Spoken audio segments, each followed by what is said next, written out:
Fun Bhargav celebrity కేసులో and 3.5 సంవత్సరాల తర్వాత కోర్టు అయితే తీర్పిచ్చిందనమాట. 20 సంవత్సరాలు జైలు శిక్ష అండ్ దాంతో పాటుగా 4 లక్షల నష్టపరిహారం ఇవ్వాలని చెప్పేసి అయితే కోర్టు తీర్మానం ఇచ్చిందనమాట. ఈ మధ్య చాలా మంది సెలబ్రిటీస్ కూడా ఇలాగే లైంగికంగా వేధించబడుతున్నారు అని చెప్పేసి అని కేసులు పడి అండ్ లోపలికెళ్ళి బయటకు వస్తా ఉన్నారు బెయిల్ మీద.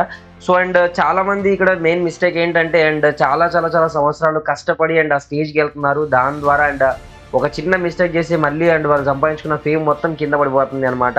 సో అండ్ ఇప్పుడు ఫన్ భార్గవ్ కేసు కూడా సేమ్ ఇదే జరిగింది. సో అండ్ చాలా చాలా కష్టపడి అయితే అండ్ స్టేజ్కి వచ్చాడు. అండ్ ఇప్పుడు 3.5 సంవత్సరాల కింద తన మీద పడ్డ ఆ కేసు ఏదైతే ఉందో అండ్ అది ఇంకా అప్పుడు బెయిల్ పైన అయితే బయట దిగడం జరిగింది. సో ఈ 3.5 సంవత్సరాలు బయటనే ఉన్నాడు భార్గవ్ వచ్చేసి.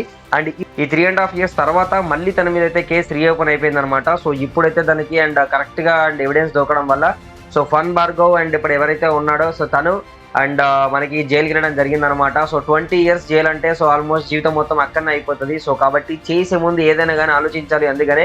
సో అండ్ దీనిపైన మీరేమనుకుంటున్నారో ఒకసారి ఖచ్చితంగా కామెంట్ చేయండి అండ్ తప్పకుండా లైక్లు చేయండి. అండ్ ఇలాంటి మంచి మంచి అప్డేట్స్ కోసం మన ఛానల్ని సబ్స్క్రైబ్ చేసుకోండి, మీ దగ్గరికి వస్తూ ఉంటాయి అనమాట. Thank you guys.